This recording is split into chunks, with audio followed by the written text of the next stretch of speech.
মৃত্যুর প্রথম রাত্রটি কবরের ভেতর কিভাবে অতিবাহিত হয়?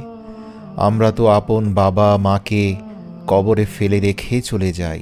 কবরের প্রথম রাত নিয়ে রাসূল সাল্লাল্লাহু আলাইহি ওয়াসাল্লাম বলেন, বান্দাকে যখন কবরে রাখা হয় এবং তাকে কবরে রেখে তার আপনজন শুধু এতটুকু দূরে চলে যায় যে তখনও ওই কবরস্থ ব্যক্তি তাদের জুতোর শব্দ শুনতে পায়, রাসূল সাল্লাল্লাহু আলাইহি ওয়াসাল্লাম বলেন, ঠিক সেই সময় তার নিকট দুজন ফেরেশতা এসে তাকে বসিয়ে প্রশ্ন করা শুরু করে।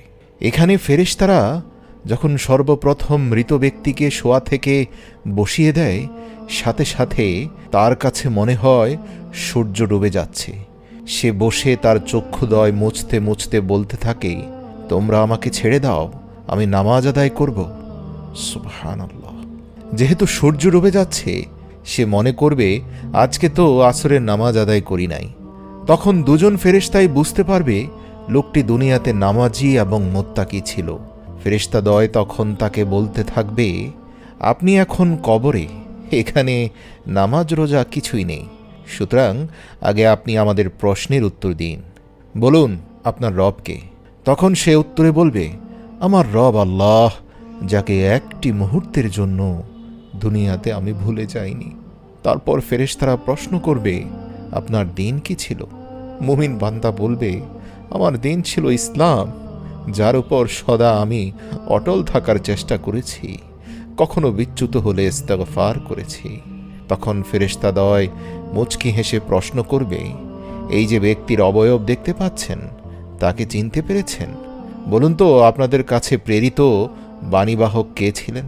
তখন সেই মুমিন বান্দা বলবেন, আপনারা যে অবয়ব দেখাচ্ছেন তিনি হচ্ছেন মুহাম্মদুর রাসূলুল্লাহ সাল্লাল্লাহু আলাইহি ওয়াসাল্লাম।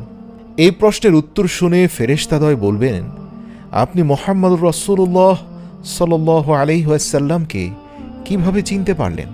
এর আগে তো কখনো তাকে দেখেননি। মুমিন বান্দা বলবে, আমি আল্লাহর কিতাব পড়েছি এবং তার প্রতি ঈমান এনেছি। তাকে জীবনভর এতটা অনুসরণ করেছি যে হৃদয়ে তার ছবি ছিল। হয়তো আল্লাহ পাকের হুকুমেই তাকে আমি চিনতে পেরেছি।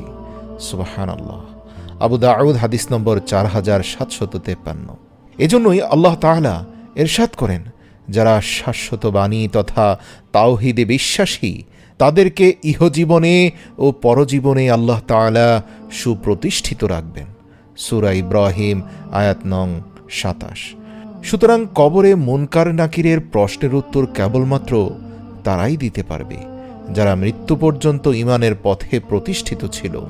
যারা ইহকালীন জীবনে ঈমানের উপর প্রতিষ্ঠিত ছিল না, মৃত্যুর পর তারা মুনকার নাকিরের সওয়াল জবাবে শুধু বলবে, হা হা লা আদ্রি, হা হা লা আদ্রি, হায় আফসোস আমি কিছুই জানি না, হায় আফসোস আমি তো কিছুই বুঝতে পারছি না।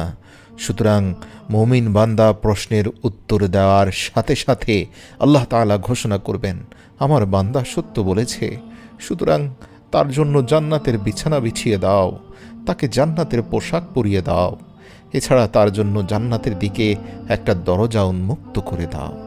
সুতরাং তার দিকে জান্নাতের স্নিগ্ধকর হাওয়া ও সুগন্ধি প্রবাহিত হতে থাকবে।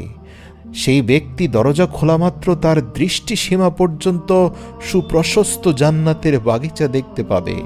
আল্লাহু আকবার।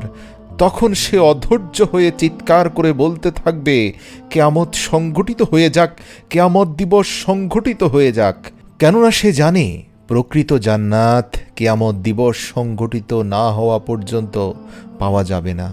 তার সামনে যে দরজা খোলা হয়েছে এবং ওপারে যে বিশাল স্বপ্নীল জগৎ হাতছানি দিচ্ছে, সেখানে যাওয়ার একটাই সুযোগ, কিয়ামত সংঘটিত হয়ে গেলে তার ডান হাতে আমলনামা আসবে, আল্লাহ পাক তার সহজ হিসাব নেবেন এবং সে জান্নাতে দাখিল হয়ে যাবে।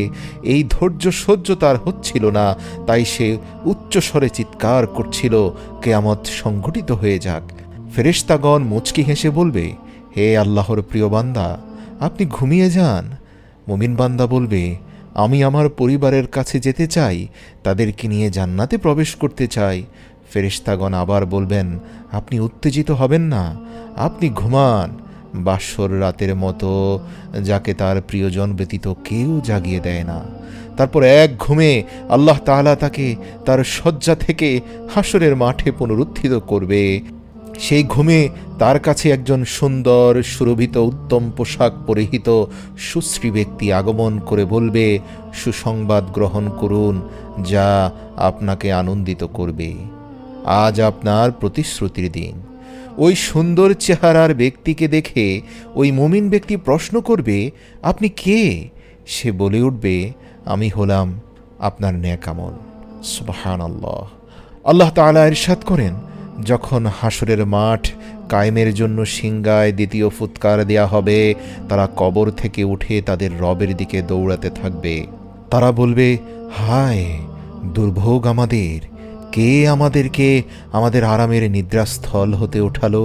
ফেরেশতাগণ উত্তরে বলবেন, হ্যাঁ, এটাই তো হলো সেই দয়াময় আল্লাহ তাআলার প্রতিশ্রুত পুরস্কার দানের দিন। রাসূলগণ যে সত্য ওয়াদা দিয়েছিল আপনাদেরকে। সূরা ইয়াসিন আয়াত ৫১ এবং ৫২। অর্থাৎ মুমিন বান্দারা তাদের আরামের ঘুমে ডিস্টার্ব হওয়ার কারণে এই প্রশ্নটা করবে যে কে আমাদের এই আরামের ঘুমটা ভাঙালো? এত সুন্দর, এত মিষ্টি একটা স্নিগ্ধকর ঘুম, এই ঘুম থেকে কে উঠিয়ে দিল?